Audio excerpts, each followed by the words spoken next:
श्रेष्ठता की कसौटी। एक बार ऋषियों की सभा चल रही थी। एक ऋषि ने जानना चाहा कि ब्रह्मा, विष्णु और महेश में श्रेष्ठ कौन है। निर्णय के लिए ऋषियों ने भृगु ऋषि को चुना। अब निर्णय के लिए भृगु ऋषि तीनों देवों से मिलने के लिए चल पड़े। वे सबसे पहले ब्रह्मा जी के पास गए और नमस्कार किए बिना ही उनके पास जाकर बैठ गए।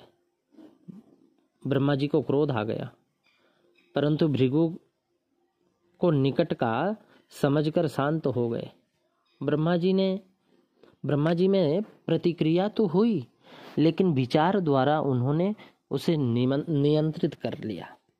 अब भृगु शिव जी के पास गए। शिव जैसे ही भृगु को स्नेहवश देखा तो स्नेहवश, प्रेमवश आलिंगन किया।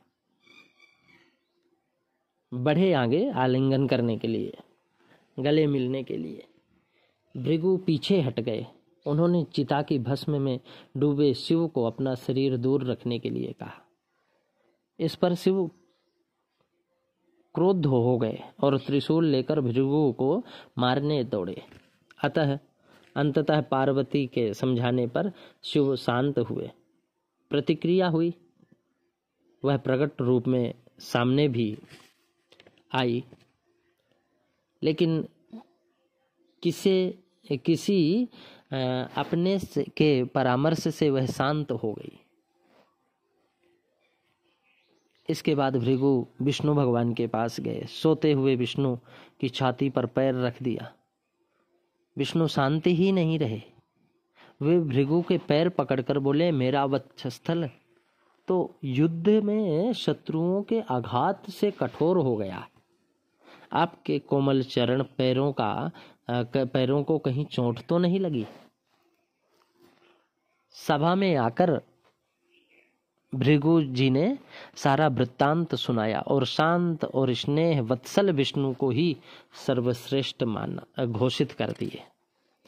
भगवान सर्वश्रेष्ठ, जिसमें ममता होती है ना, वही सर्वश्रेष्ठ होता है। एक वृक्ष का अहंकार। वन में खड़े एक वृक्ष के साथ लिपटी एक लता भी धीरे धीरे बढ़कर वृक्ष के बराबर हो गई।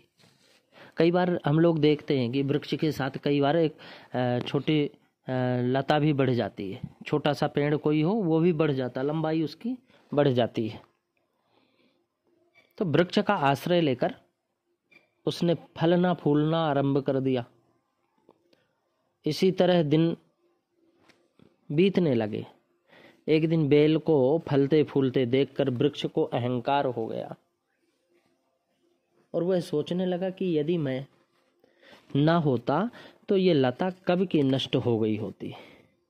फिर क्या था, उसने अपने आश्रय को लता की कमजोरी समझा और उसे धमकाते हुए बोला, ओ बेल, मैं जो कहूं तो उसका पालन किया कर, नहीं तो तुझे मारकर भगा दूंगा। अभी वह लता को डांट ही रहा था कि दो पथिक उधर से निकले। उनमें से एक बोला कि बंधु देखिए, यह कैसा शीतल और सुंदर है। इस पर कैसी अच्छी लता है, पुष्पित हो रही है। आओ यहाँ बैठकर कुछ देर विश्राम करें। अपना सारा महत्व लता के साथ है। यह सुनकर अहंकार जो वृक्ष में था, अभिमान जो वृक्ष में था, वह पल भर में नष्ट हो गया। उस दिन से उसने लता को धमकाना बंद कर दिया। कथा का मर्म समझाते हुए संत बोले कि भक्तों, नारी के साथ जुड़ा होना ही नर का महत्व है। नारी के साथ जुड़ा होने पर ही नर का महत्व है। दोनों एक दूसरे के सहयोगी हैं, सहचर हैं।